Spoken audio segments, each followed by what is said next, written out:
என்னங்க பிரச்சனை? ஏன் அடம் பிடிச்சுக்கிட்டு இருக்கா? அதுவா நீ இன்னைக்கு முடிக்க வேண்டிய ஹோம்ஒர்க் நிறைய இருக்கு. அக்காவும் வீட்ல இல்ல. இவ அயல நீ வந்தாதான் ஹோம்ஒர்க் முடிப்பேன்னு புடிவாதமா இருக்கா.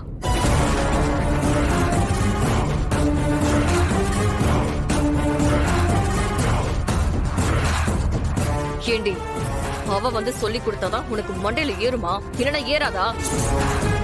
அப்புறம் எதுக்கு ஸ்கூலுக்கு போற?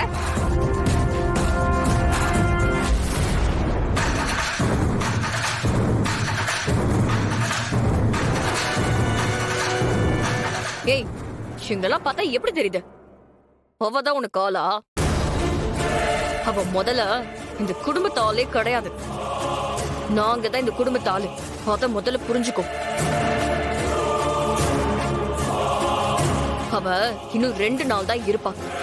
அதுக்கப்புறமா இங்க இருந்து போயிடுவா. அப்ப என்ன பண்ணுவ நீ?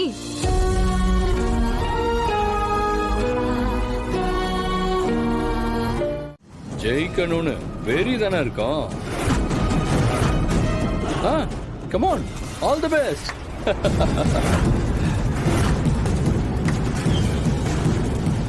ஏய், என்ன 2 பேருமே முறைச்சு பார்த்துட்டு இருக்கீங்க? ஒன்னு விட்டேன்னு வையே, பல்லெல்லாம் தனியா விழுந்துரும்.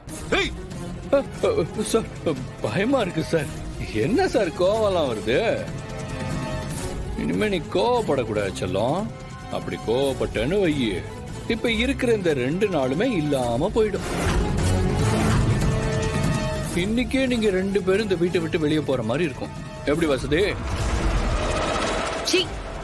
நீ எல்லாம் ஒரு மனுஷனா?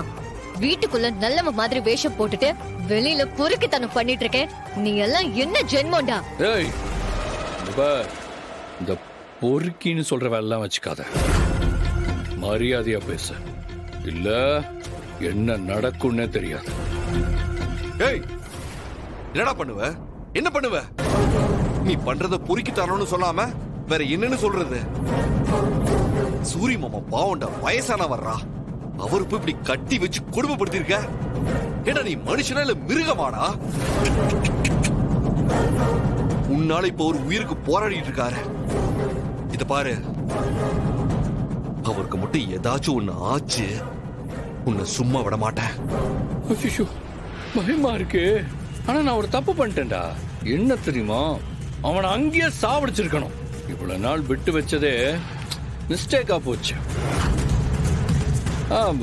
வழக்கமா நான் இந்த அளவுக்குலாம் பொறுமையா இருக்கவே மாட்டேன். ஆனா என்னன்னு தெரியல, இந்த ஆள் விஷயத்துல மட்டும் நான் ரொம்ப பொறுமையா இருந்துட்டேன்.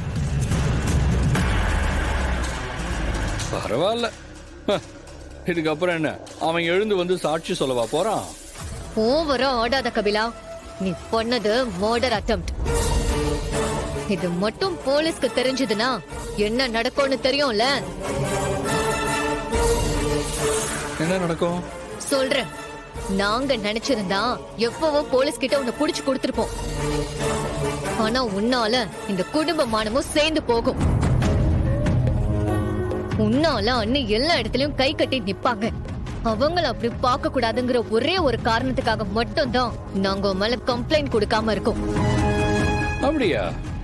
சரி, நீங்க 2 பேரும் போயிட்டு என் மேல கம்ப்ளைண்ட் கொடுத்துருங்க. எனக்கு தூக்கு தண்டனை கூட கிடைக்கட்டும்பா. ஆனா அதுல இருந்து எப்படி வெளியே வரணும்னு எனக்கு தெரியும். உங்களால என்ன ஒண்ணுமே பண்ண முடியாது.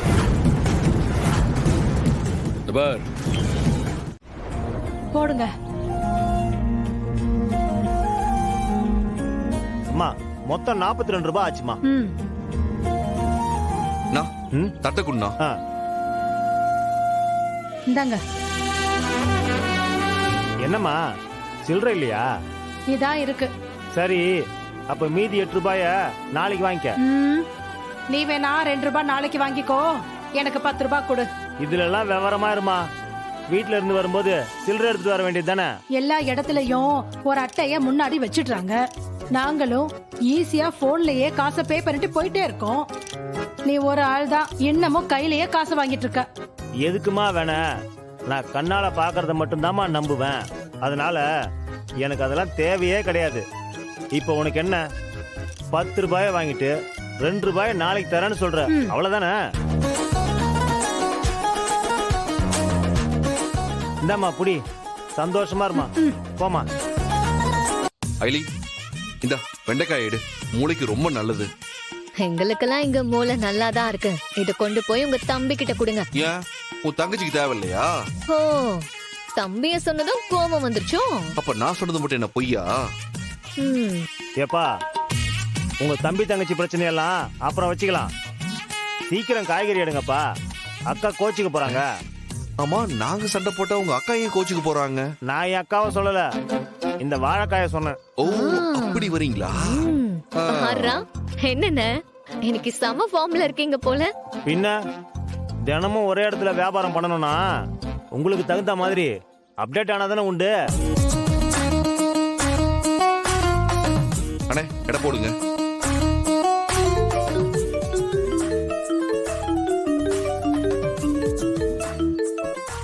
ஐலி யாரு?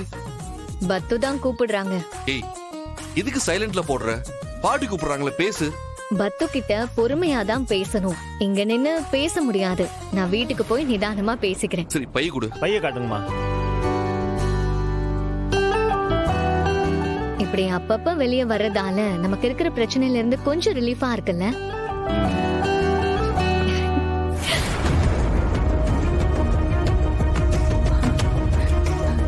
ஐயோ, இந்த நேரம் பார்த்து போன் எடுக்க மாட்டேங்கிறாளே.